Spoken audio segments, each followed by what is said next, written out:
The autumn morning mist clung to the grounds of Buckingham Palace like a shroud, creating an atmosphere that seemed to mirror the tension brewing within its ancient walls. Queen Camilla stood at the tall windows of her private sitting room, watching the gardeners tend to the roses that had begun their seasonal retreat. Her reflection in the glass showed a woman who had grown into her role with surprising grace, yet today, worry lines creased her brow in a way that spoke of sleepless nights and difficult conversations. Behind her, the soft tick of the mantel clock seemed louder than usual, each second marking time in a situation that felt increasingly out of control. The morning newspapers lay scattered across her mahogany desk, their headlines screaming stories that made her stomach turn. Royal commentators had been having a field day with speculation, but they knew nothing of the real drama unfolding behind closed doors. The sound of hurried footsteps in the corridor outside made Camilla turn from the window. She recognized the particular cadence. It belonged to her private secretary, Margaret Thornfield, a woman whose 30 years of palace service had taught her to move with purpose even in the most delicate situations. When Margaret knocked and entered, her usually composed expression carried an edge of concern that sent a chill down Camilla's spine.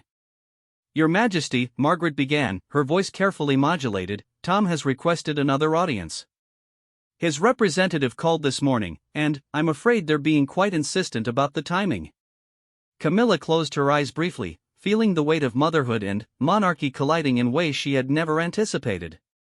Tom Parker Bowles, her son from her first marriage, had always been supportive of her relationship with Charles and her eventual role as queen consort.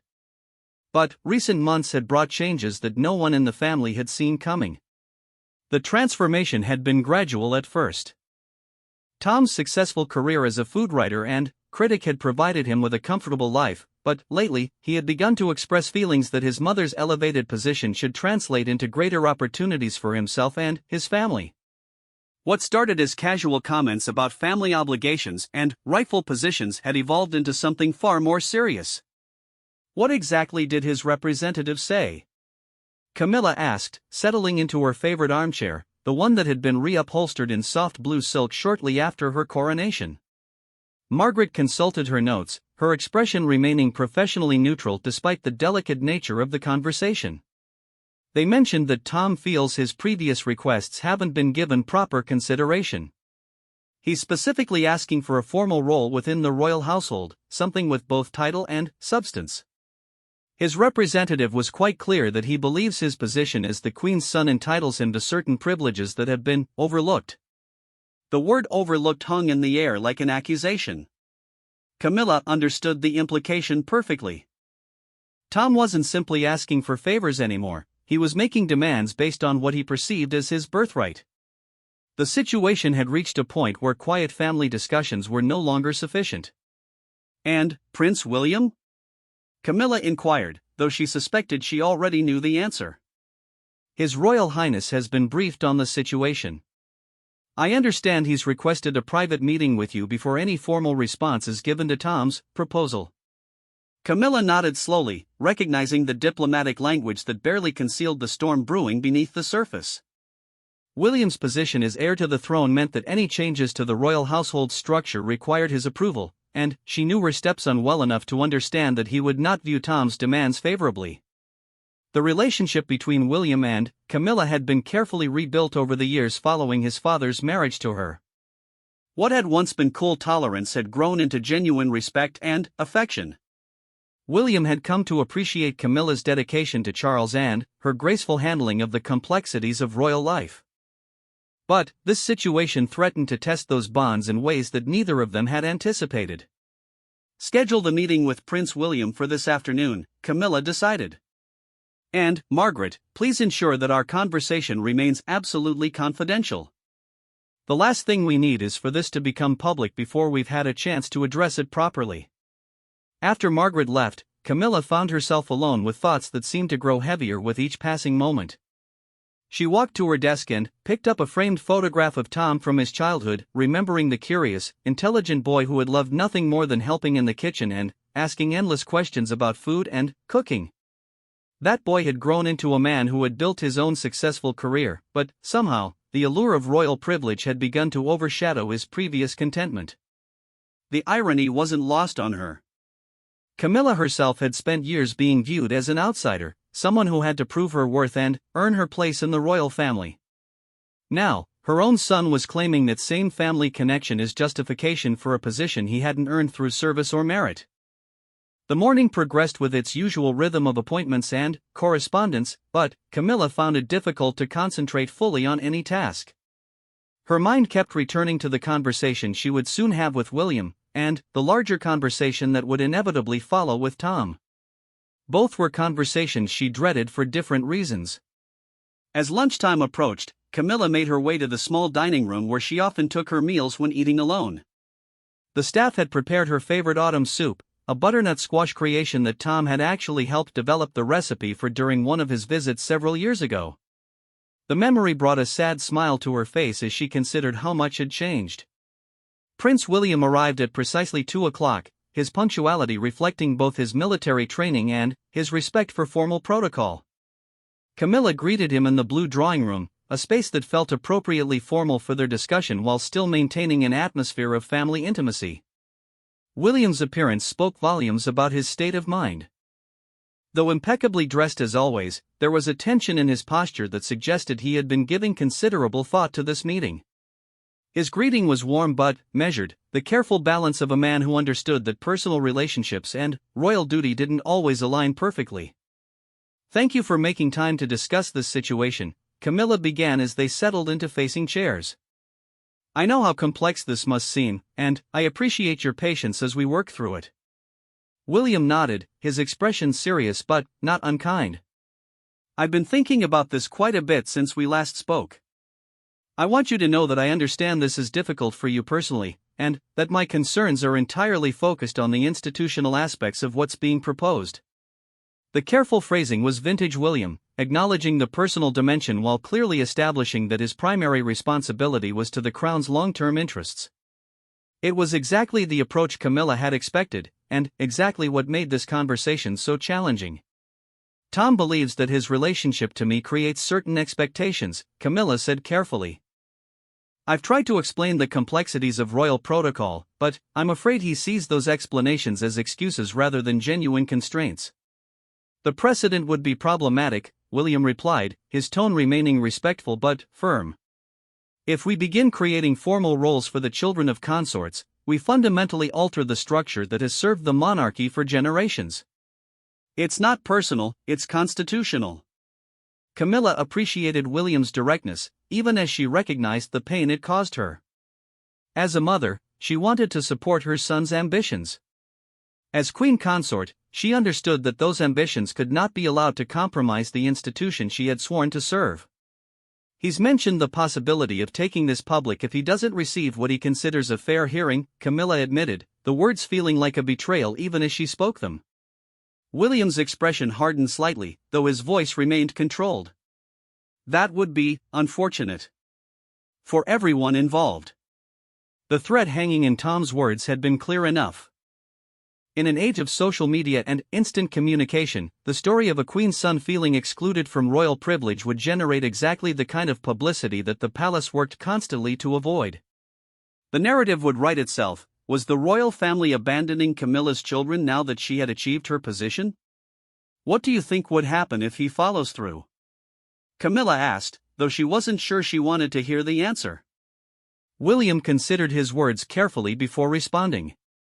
Public sympathy might initially favor Tom, particularly if the story is framed as one of family exclusion. But I think the broader public understands the difference between earned positions and inherited privilege. The question is whether we want to have that debate in the newspapers or handle it privately. The conversation continued for nearly an hour, covering every angle of the situation that they could think of. William's perspective was consistently institutional rather than personal, but Camilla could see that he understood the emotional toll this was taking on her. His suggestions were practical and fair, even if they weren't what Tom wanted to hear. As their meeting concluded, William made a proposal that surprised Camilla with its thoughtfulness. "What if we arrange a formal meeting between Tom and myself? Not as family members, but as representatives of our respective positions. Sometimes these conversations are easier when they're conducted with that kind of structure." Camilla felt a surge of gratitude toward her stepson. William was offering to take on the difficult task of explaining the palace's position directly to Tom, removing her from the middle of a conversation that had become increasingly painful for her to navigate. "Are you certain you want to do that?" she asked. Tom can be quite persistent when he believes he's in the right. William smiled slightly, the first genuine warmth he had shown during their conversation. "I've had plenty of practice with persistent family members. And, honestly, this is exactly the kind of situation that I need to learn to handle as I prepare for my future role. Better to address it clearly now than let it fester." As William left, Camilla felt a complex mixture of relief and apprehension. The immediate burden of responding to Tom's demands had been lifted from her shoulders, but she knew that the conversation between Tom and William would likely determine the future of their family relationships. That evening, as Camilla sat in her private sitting room reading, she found herself unable to concentrate on the words on the page. Instead, she stared into the fireplace, watching the flames dance and thinking about the choices that had led her to this moment. She had spent years earning her place in the royal family through service, discretion, and an unwavering commitment to supporting Charles in his role. The idea that her son might now expect to bypass that same process of earning respect and position felt like a fundamental misunderstanding of everything she had learned about royal life. Yet she couldn't entirely blame Tom for his perspective. He had watched his mother transform from a private citizen to queen consort, and perhaps it was natural for him to believe that transformation should extend some benefits to her children. The mistake was in thinking that royal privilege could be inherited through marriage rather than earned through service. The clock struck 10 as Camilla finally closed her book and prepared for bed. Tomorrow would bring William's conversation with Tom, and, with it, answers that would shape not only their immediate family dynamics but also the broader question of how the modern monarchy would handle the complex relationships created by royal marriages. As she turned off the lights in her sitting room, Camilla whispered a quiet prayer that wisdom would prevail in the conversations ahead, and that the family bonds that had been so carefully built over the years would prove strong enough to survive the test they were about to face. The palace corridors fell silent around her, but Camilla knew that the building itself seemed to hold its breath, waiting for the resolution of a drama that threatened to change everything. The morning sun cast long shadows across the mahogany table in Prince William's private study at Kensington Palace, creating patterns that seemed to shift and change like the delicate situation he was about to address. William had chosen this location carefully, formal enough to establish the serious nature of their conversation, yet intimate enough to maintain the family connection that made this meeting so complicated. Tom Parker Bowles arrived at precisely 11 o'clock, accompanied by his advisor, James Whitmore, a sharp-eyed man who had built a career managing the interests of individuals navigating the intersection of celebrity and business. Tom's appearance struck William as carefully calculated, expensive but not ostentatious clothing, confident posture that nevertheless carried an undertone of defensiveness, and an expression that mixed determination with barely concealed frustration. The initial pleasantries were conducted with the kind of careful politeness that both men had learned from years of public life, but William could sense the tension radiating from Tom even as they discussed the unusually mild weather and the latest restaurant opening Tom had reviewed. It was clear that Tom viewed these courtesies as obstacles to be navigated rather than genuine attempts at connection. "I appreciate you making time to meet with me directly," Tom began once they had settled into the comfortable leather chairs that dominated one corner of William's study. "I think there may have been some misunderstandings about what I'm actually requesting, and I hoped we could clear those up." William nodded, his expression remaining neutral as he studied Tom's face. Years of royal training had taught him to reveal nothing of his thoughts until he was ready to speak, a skill that proved invaluable in situations like this where every word would be analyzed and remembered. "I'm certainly interested in understanding your perspective," William replied carefully. "Why don't you tell me exactly what you have in mind?" Tom leaned forward slightly, his body language suggesting eagerness mixed with impatience. "Look, William, may I call you William? This isn't about me wanting some grand title or massive role. I understand how the system works. But my mother is queen consort now, and I think it's reasonable to expect that her children might have some formal recognition of that relationship." The casual use of his first name was clearly intentional, an attempt to frame their conversation as one between equals rather than between heir to the throne and concerned citizen. William chose not to comment on it directly, but he filed the detail away as evidence of how Tom viewed their respective positions. What specific form would that recognition take? William asked, keeping his tone interested but uncommitted. Tom exchanged a brief glance with his advisor before continuing. I've been thinking about something like a role in cultural diplomacy. I have extensive experience with food and hospitality, connections throughout the culinary world, and I could represent British interests in that sector internationally. It would be a perfect way to combine my existing expertise with my new family connections. William had to admire the sophistication of the proposal. Tom had clearly given considerable thought to packaging his request in terms that sounded reasonable and beneficial to the Crown. The idea of leveraging his culinary expertise for diplomatic purposes wasn't entirely without merit, and Tom had positioned himself as someone seeking to contribute rather than simply to benefit. That's an interesting concept, William acknowledged. Have you given thought to how such a role would be structured? Who it would report to, what its specific objectives would be, how its success would be measured? The questions were designed to probe whether Tom had thought beyond the appealing surface of his proposal to the practical realities of creating and managing such a position. William suspected that Tom's vision was more about the prestige and access such a role would provide than about the actual work involved. Tom's hesitation before answering confirmed William's suspicion. Well, obviously those details would need to be worked out with the relevant palace officials. I assume it would fall under the same umbrella as other cultural and diplomatic initiatives. The important thing is establishing the principle that the Queen Consort's children have a place in the broader royal mission. There it was, the real heart of Tom's request. The specific role was less important than the precedent it would establish. Tom wasn't just asking for a job, he was asking for formal recognition of his status as stepson to the king and son of the Queen Consort, with all the privileges and opportunities that such recognition might bring. I can see why that principle would be important to you, William said carefully. But I'm sure you understand that any new position would need to serve clear institutional purposes beyond family recognition. We have to consider how such roles might be viewed by the public, by Parliament, and by our international partners.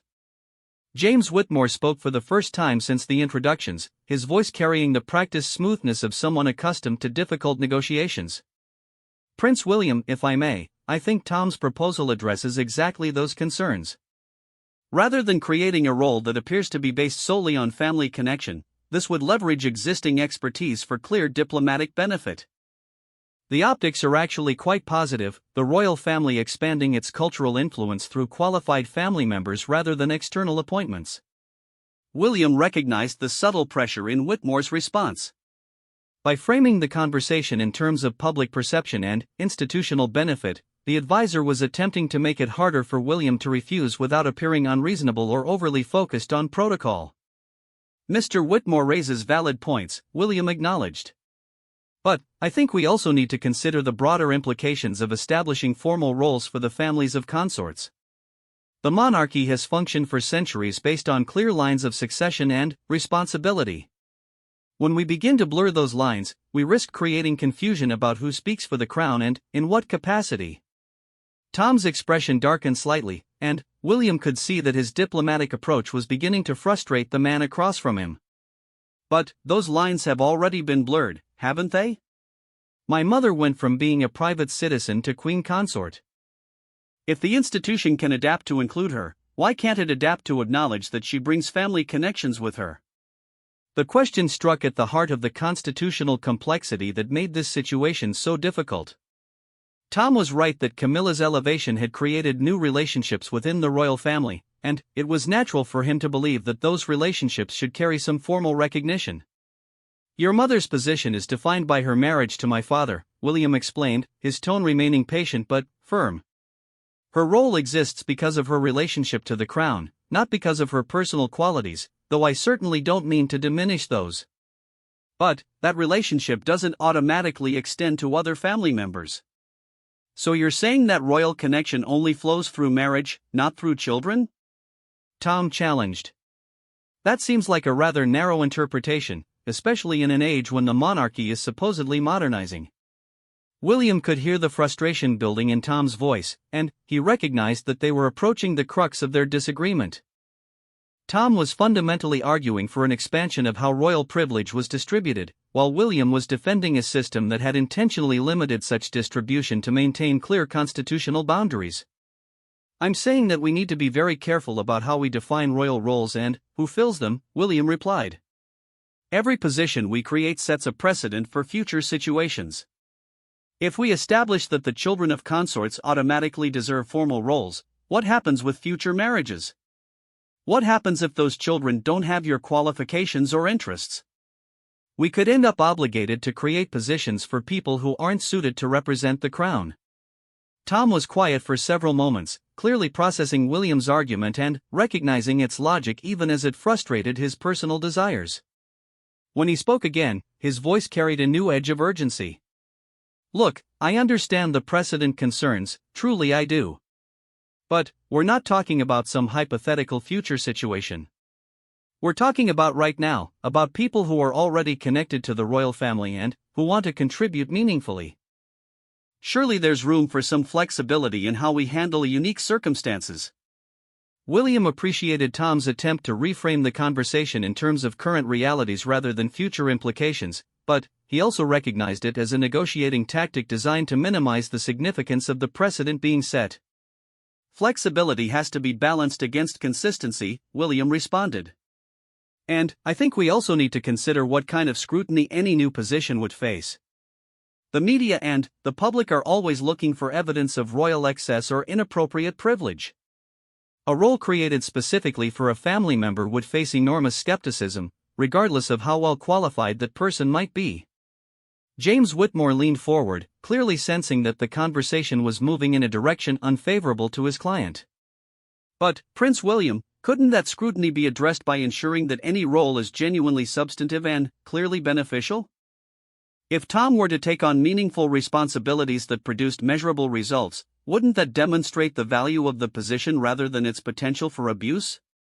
It was a sophisticated argument, and William recognized that Whitmore was skilled at finding angles that made refusal seem unreasonable. But William also knew that media scrutiny rarely waited for measurable results before forming judgments about royal behavior. "The challenge is that the scrutiny begins the moment such a position is announced," William explained. "We'd be asking the public to trust that a role created for a specific family member would be genuinely meritocratic, and that's a difficult case to make regardless of the individual's qualifications." Tom stood up abruptly, walking to the tall windows that looked out over the palace gardens. When he spoke, his voice carried a tone of barely controlled frustration that suggested the conversation was approaching a critical moment. "What you're really saying is that there's no role for me in any of this, isn't there? That despite my mother's position, despite my own qualifications and experience, there's no place for me in the royal mission because I wasn't born into the right family." The accusation hung in the air between them, and William recognized that they had reached the emotional core of Tom's grievance. This wasn't really about diplomatic roles or cultural initiatives, it was about belonging, about feeling excluded from a family that his mother had joined but that had never fully embraced her children. "Tom," William said quietly, using his first name for the first time during their conversation, "it's not about you personally, and it's not about your qualifications. It's about maintaining a system that serves the country rather than individual families. Every monarchy has had to make these distinctions, and they've made them not to be cruel but to be sustainable." Tom turned back from the window, and William could see that his frustration had evolved into something closer to resignation mixed with anger. "Sustainable for whom? It seems to me that the system is quite comfortable for those who were born into it and quite disappointing for those who find themselves connected to it through circumstance." The observation was pointed and not entirely unfair. William recognized the validity of Tom's frustration even as he maintained his position about institutional necessity. The monarchy did indeed create different experiences for different people based on accident of birth, and that reality was difficult to defend on purely personal grounds. "I understand why that feels unfair," William acknowledged. "And I wish I could offer you a different answer. But I also believe that clear boundaries serve everyone's interests in the long run, including yours. A role created specifically for you would always carry questions about legitimacy that would undermine your effectiveness and your reputation." Tom returned to his chair but remained visibly agitated. "So what am I supposed to do?" Pretend that my mother isn't queen consort? Continue living as if nothing has changed while she participates in state occasions and represents the crown around the world? The question revealed the depth of Tom's struggle to find his place in the new reality created by his mother's marriage. William could see that Tom felt caught between his old life and a new world he could observe but not fully join. "I think you continue building the successful career you've already established," William suggested. "Your work as a food writer and critic has brought you respect and recognition that has nothing to do with royal connections. That's something to be proud of and to build upon." "But it's not enough anymore, is it?" Tom replied. "Not when I watch my mother attending state dinners and meeting world leaders while I'm relegated to writing restaurant reviews. The scale feels insufficient." William began to understand that Tom's struggle wasn't simply about wanting a royal role, it was about feeling that his previous accomplishments had been diminished by his mother's elevation. What had once felt like significant success now seemed small by comparison to the grandeur of royal life. The conversation continued for another 30 minutes, covering various aspects of royal protocol, constitutional precedent, and personal aspiration. Throughout, William maintained his position while attempting to acknowledge Tom's feelings and frustrations. Tom, for his part, continued to press his case while clearly recognizing that he was unlikely to achieve his primary objective. As their meeting drew to a close, Tom made one final attempt to find common ground.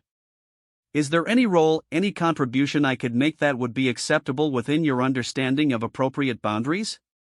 William considered the question carefully, recognizing both its sincerity and its importance for Tom's sense of closure. There are always opportunities for private citizens to support royal initiatives without formal roles. Charitable patronages, cultural events, international exchanges, all of these benefit from enthusiastic supporters who bring expertise and connections. Tom's expression suggested that this was not the answer he had been hoping for, but he nodded slowly. "Informal support rather than formal recognition." "Yes," William confirmed. "And I want you to know that such support would be valued and appreciated, even if it doesn't come with titles or official positions."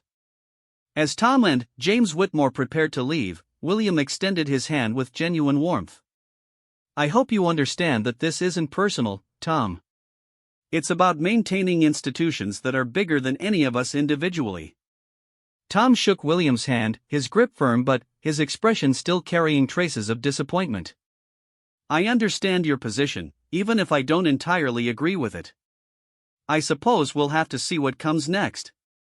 The words carried an undertone that suggested the conversation might be ending, but the broader situation was far from resolved. William watched from his window as Tom and his advisor walked to their car, recognizing that he had likely prevented one potential crisis while possibly creating the conditions for another. The palace continued to hold its breath, waiting to see whether Tom would accept the boundaries that had been established or choose to challenge them in ways that could affect the entire royal family. The aftermath of William's meeting with Tom Parker Bowles settled over the royal household like morning fog, invisible but unmistakably present, affecting everything it touched. Within 48 hours, the carefully controlled atmosphere of palace life had been disrupted by a series of events that no amount of protocol training had prepared the staff to handle. Queen Camilla sat in her private study, reviewing the morning correspondence that had taken on an entirely different character since news of Tom's demands had begun to circulate through the tight-knit network of royal observers, journalists, and palace insiders who made their living from understanding the subtle dynamics of monarchy. Margaret Thornfield stood beside her desk, holding a folder that seemed to grow heavier with each passing hour. "The situation has evolved considerably since yesterday," Margaret began, her usual diplomatic phrasing unable to entirely mask her concern. "We've received calls from 3 major newspapers, 2 television networks, and at least a dozen online publications. They're not asking direct questions about Tom yet, but they're clearly fishing for information about family tensions and recent meetings." Camilla set down her coffee cup with deliberate care, the small action reflecting her attempt to maintain composure in the face of mounting pressure. "How specific have their inquiries been?" "Quite sophisticated, actually," Margaret replied, consulting her notes. "They're asking about Prince William's schedule, about informal family gatherings, about your son's recent activities. Someone has clearly provided them with enough information to know that something significant is happening," even if they don't have the complete picture yet. The implications were troubling but not entirely surprising. The royal family lived under constant observation, and it was inevitable that unusual meetings and heightened activity would attract attention from people whose careers depended on anticipating royal news. What worried Camilla more was the possibility that Tom himself might be the source of the media interest. "Have there been any direct contacts from Tom since his meeting with William?" she asked, though she suspected she already knew the answer. Margaret's expression grew more serious. "His office called yesterday evening requesting an urgent meeting with you. When we explained that your schedule was fully committed for the remainder of the week, they indicated that Tom was considering alternative approaches to addressing his concerns." The euphemistic language couldn't disguise the implicit threat.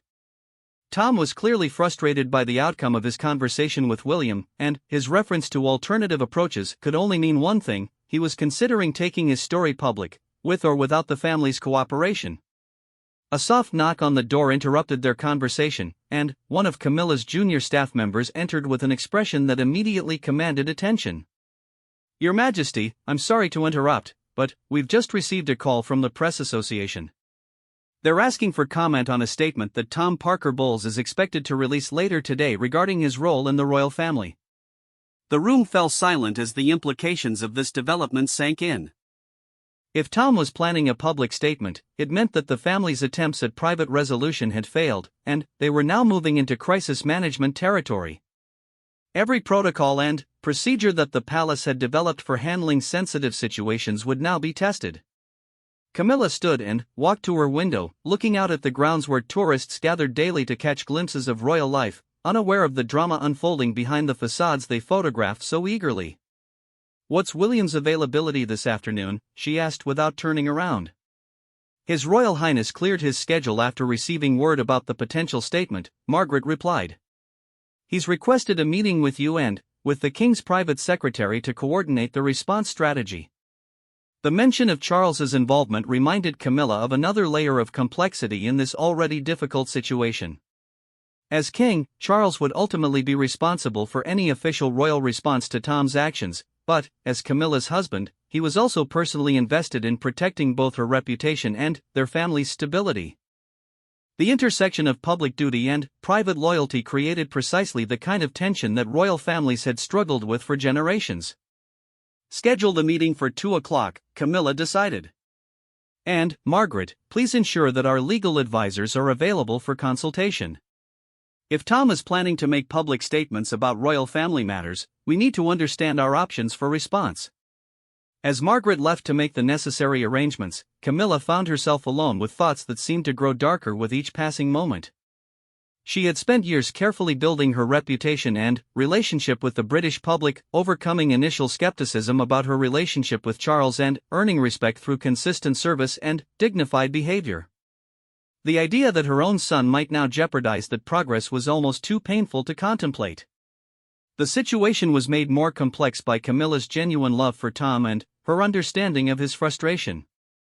As a mother, she wanted to support her son's ambitions and help him find a meaningful role in the new reality created by her marriage to Charles.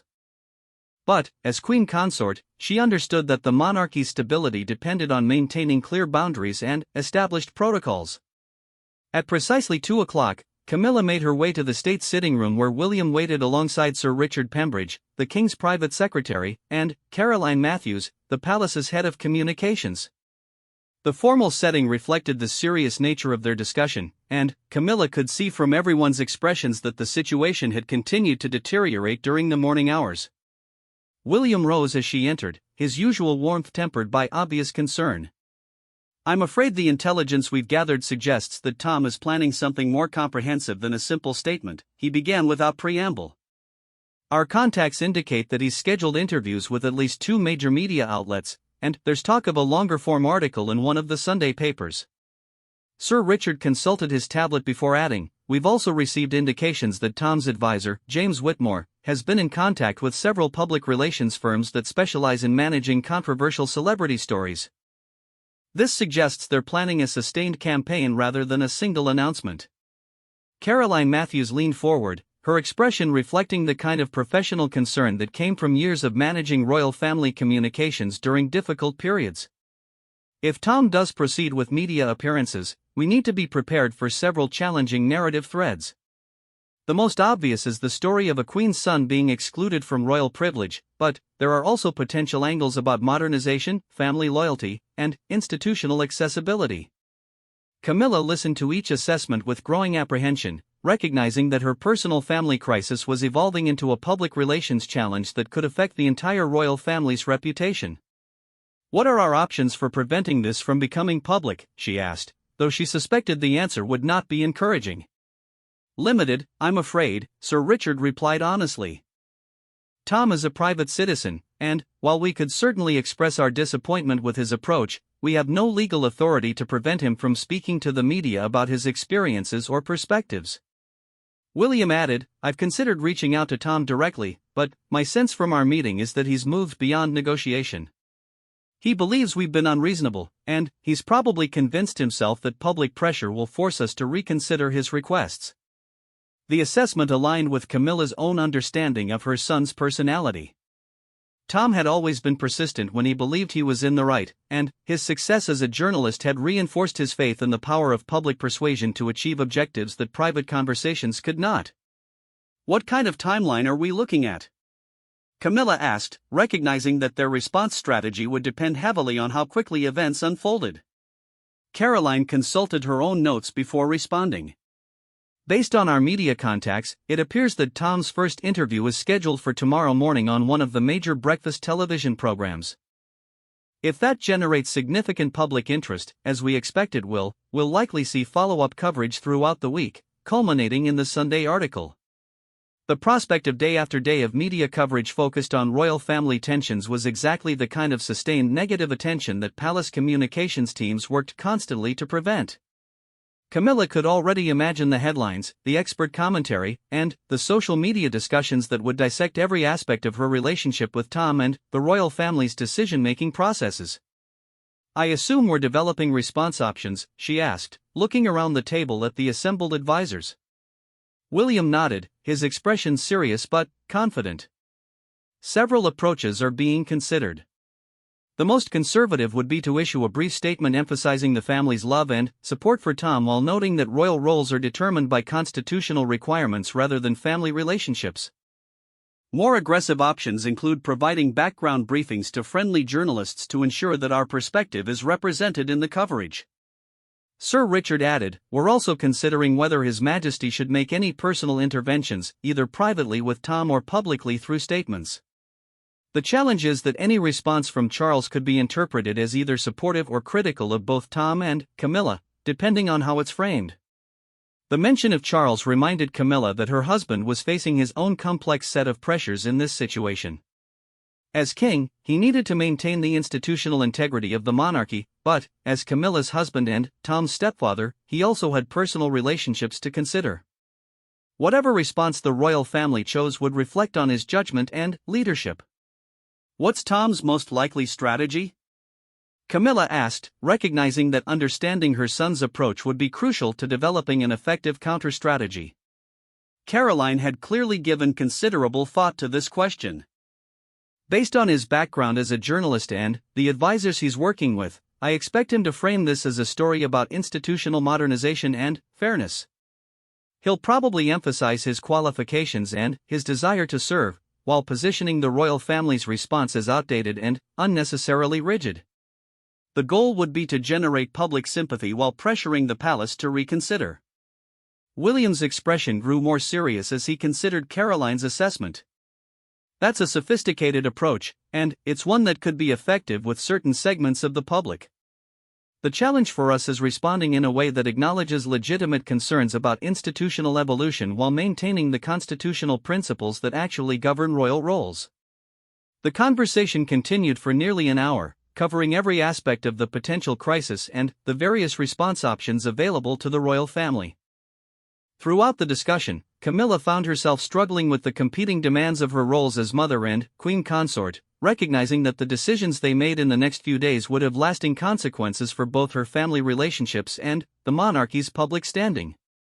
As the meeting concluded, William approached Camilla privately, his expression reflecting both professional concern and personal sympathy. I want you to know that whatever happens in the coming days, this isn't your fault. Tom is making his own choices about how to handle his disappointment, and you can't be held responsible for those choices. Camilla appreciated William's attempt at reassurance, but she couldn't entirely escape the feeling that her son's actions were somehow a reflection of her own failures as either a mother or a royal family member. I keep thinking that there might have been something I could have said or done differently to prevent this from escalating. You've handled this situation with exactly the kind of dignity and wisdom that has characterized your entire approach to royal life, William replied firmly. Tom's decision to take this public says nothing about your parenting or your judgment. It says something about his priorities and his understanding of how the monarchy functions. As William left, Camilla returned to her private study, where the evening newspapers had already arrived with headlines that suggested the media was beginning to sense the developing story. None of them had the complete picture yet, but several carried speculation about royal family tensions and unnamed sources discussing potential changes to traditional protocols. She picked up a framed photograph of Tom from several years ago, taken during a family gathering where everyone had been laughing at something he had said. The image captured a moment of genuine happiness and family connection that seemed very distant from the current crisis.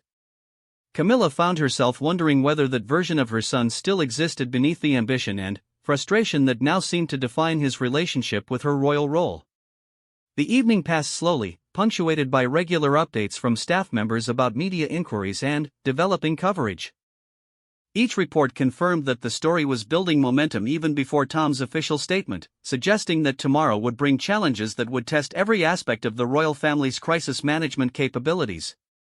As Camilla prepared for bed, she realized that regardless of what happened in the coming days, her relationship with Tom had already been fundamentally changed by his decision to make their private family disagreement into a public controversy. The palace would continue to hold its breath, but Camilla understood that the outcome of this crisis would reshape both her personal life and her public role in ways that no one could entirely predict. The night settled over Buckingham Palace with an unusual quiet, as if the building itself recognized that tomorrow would bring the kind of public scrutiny that all royal residences hoped to avoid but occasionally could not prevent. The morning of Tom Parker Bowles' television interview dawned gray and drizzly, as if the English weather had decided to mirror the mood within the royal household. Queen Camilla stood at her bedroom window at 6:30, watching the early commuters hurry through the palace gates area, unaware that by evening they would be discussing her family's private struggles over their dinner tables. Margaret Thornfield arrived earlier than usual, carrying both the morning newspapers and a tablet loaded with social media monitoring reports that had been compiled throughout the night. Even before Tom's official appearance, speculation about royal family tensions had generated thousands of online comments and shares, creating exactly the kind of public attention that palace communications teams worked tirelessly to avoid. The interview is scheduled for 8:15 on Good Morning Britain, Margaret reported as Camilla settled into her chair with coffee that tasted more bitter than usual. Our media contacts suggest it will run approximately 12 minutes, followed by a panel discussion with royal commentators that could extend the coverage significantly. Camilla nodded, recognizing that the timing had been chosen strategically to maximize audience and impact. The morning television slot would reach millions of viewers getting ready for work, ensuring that Tom's message would spread throughout social media before the palace could mount any coordinated response. What's our monitoring setup for this morning?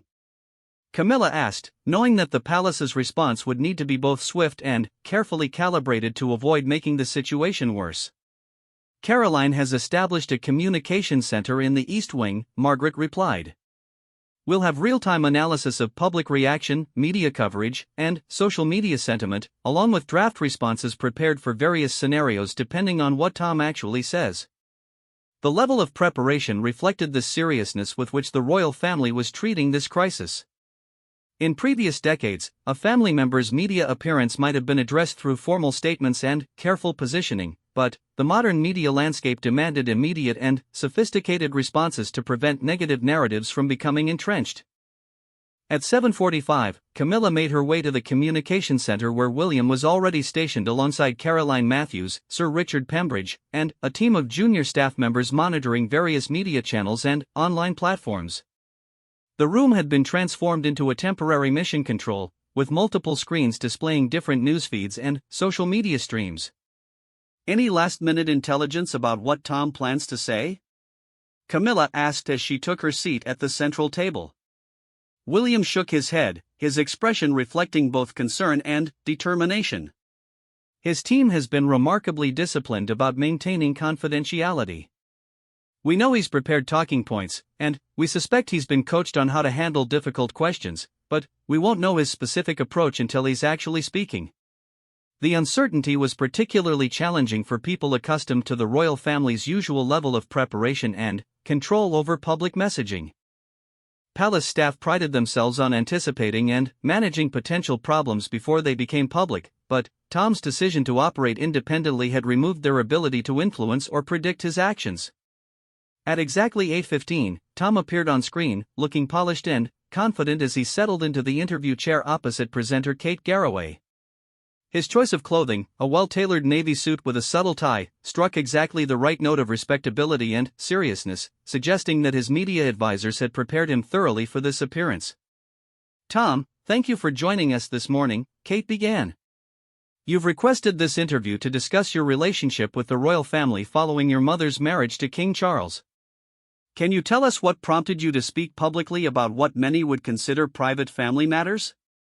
Tom's response was delivered with the kind of measured confidence that suggested extensive preparation. "Kate, I want to be clear that I have enormous respect and love for my mother and for the king. But I think it's important for the public to understand that the royal family's modernization efforts, which everyone applauds, need to extend to how they think about family relationships and contributions." Camilla felt her stomach tighten as she recognized the sophistication of Tom's opening strategy. Rather than attacking the royal family directly, he was positioning himself as a supporter of modernization who had been disappointed by their failure to live up to their own rhetoric. "What specifically do you feel has been overlooked?" Kate continued, clearly prepared to explore the substantive issues rather than focusing solely on family drama. "I have 2 decades of experience in food and hospitality, connections throughout the culinary world, and a genuine desire to represent British culture internationally," Tom replied. "When I approached the royal household about contributing to their cultural diplomacy efforts, I was told that there was no appropriate role for someone in my position. That seems like a missed opportunity for everyone involved." William leaned forward as he watched, his expression reflecting recognition of how effectively Tom was framing the issue. Rather than appearing to demand special treatment, Tom was presenting himself as someone offering valuable services that had been unreasonably rejected. "Did you expect your mother's marriage to create opportunities for you within the royal family?" Kate asked, moving toward the more personal aspects of the story. Tom paused thoughtfully before responding, a hesitation that seemed calculated to suggest careful consideration rather than rehearsed talking points. "I think any family member would hope that significant changes in family circumstances might create new possibilities for contribution and involvement.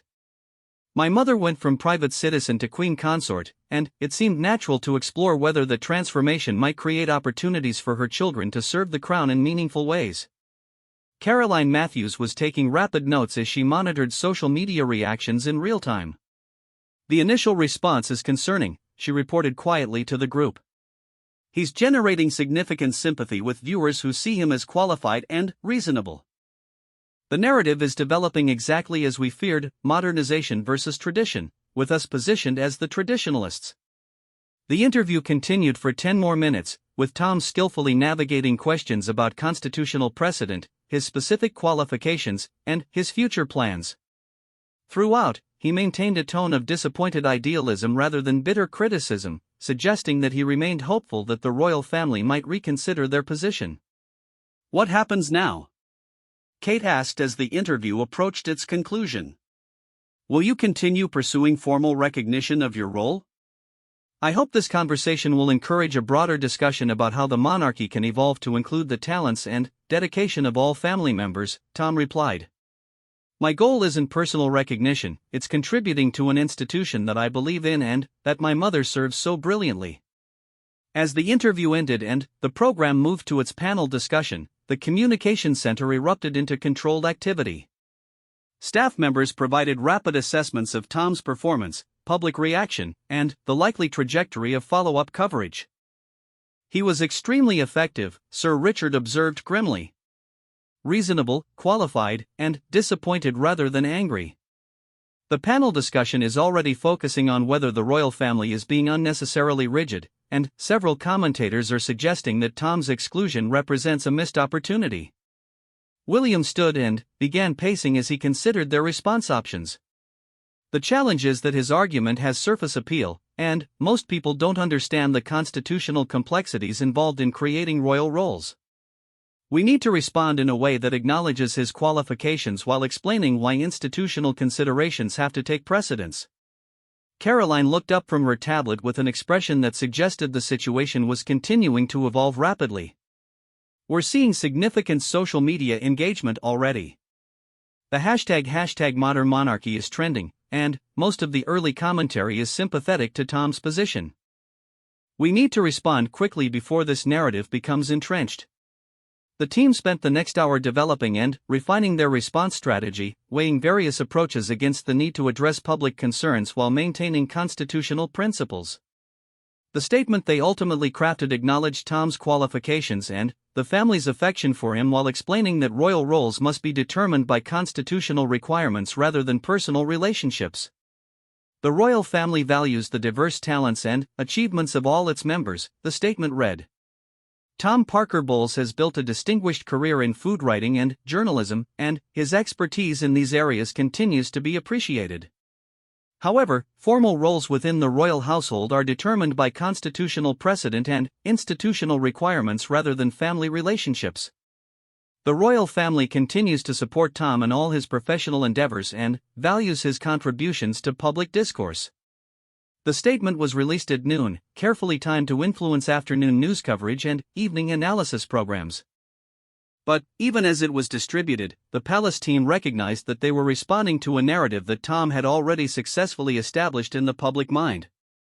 Throughout the afternoon, additional interviews and articles appeared across various media platforms, each adding new dimensions to the story while maintaining Tom's core message about modernization and missed opportunities.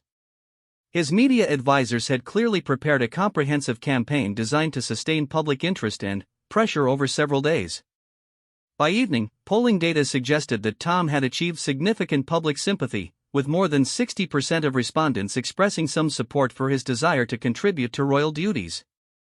The numbers reflected both Tom's effective presentation and the public's general appetite for royal family modernization. William returned to Camilla's study that evening, his expression reflecting the exhaustion of a day spent managing a crisis that continued to evolve in unpredictable directions. The immediate damage assessment suggests we've contained the worst potential outcomes, he reported. But Tom has succeeded in creating a public conversation about royal family modernization that will likely continue for weeks. Camilla looked up from the evening newspapers, where Tom's story dominated front pages and editorial commentary. What's our long-term strategy for managing this situation? Patience, consistency, and gradual education about constitutional realities, William replied. We can't undo the narrative Tom has created, but we can slowly influence public understanding of why institutional boundaries exist and why they serve everyone's interests. The conversation was interrupted by a call from Charles, who had been monitoring the situation throughout the day while maintaining his official schedule. His voice, when put on speaker, carried a mixture of concern and determination that reflected his own complex position in the crisis. I want both of you to know that I support entirely the decisions that have been made, Charles said firmly.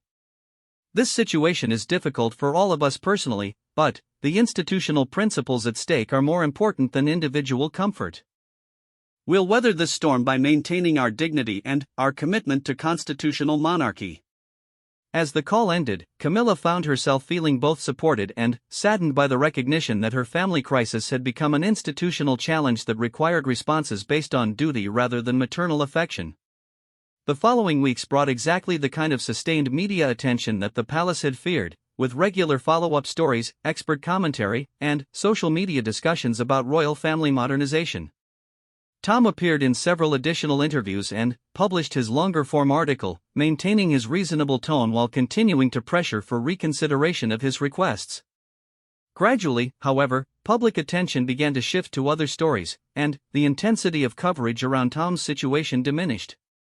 Polling data suggested that while he had succeeded in generating sympathy, he had not created sufficient public pressure to force institutional change. The royal family's patient, consistent messaging had slowly educated the public about constitutional realities without appearing defensive or unreasonable.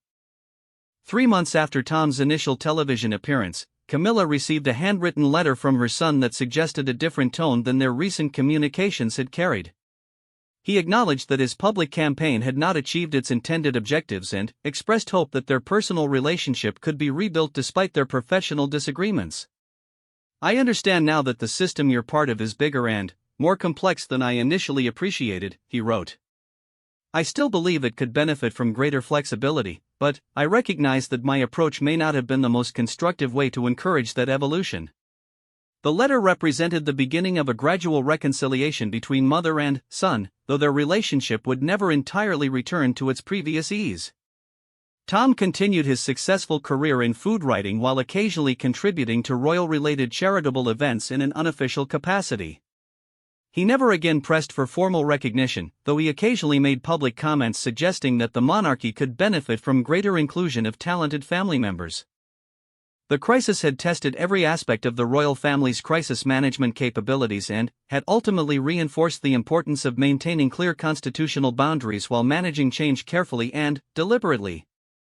The palace had held its breath throughout the ordeal, but had emerged with its fundamental principles intact and its reputation largely protected.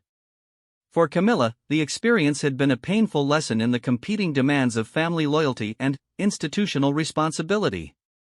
She had learned that her role as queen consort required her to make decisions based on constitutional principle rather than maternal instinct, even when those decisions caused personal pain. The palace corridors eventually returned to their usual rhythm of ceremony and service, but the memory of those tense weeks served as a reminder that modernization would always require balancing innovation with tradition, inclusion with boundaries, and personal desires with institutional needs. The breath that the palace had been holding was finally released, but everyone understood that similar challenges would inevitably arise again, requiring the same careful balance of principle and compassion that had guided them through this crisis.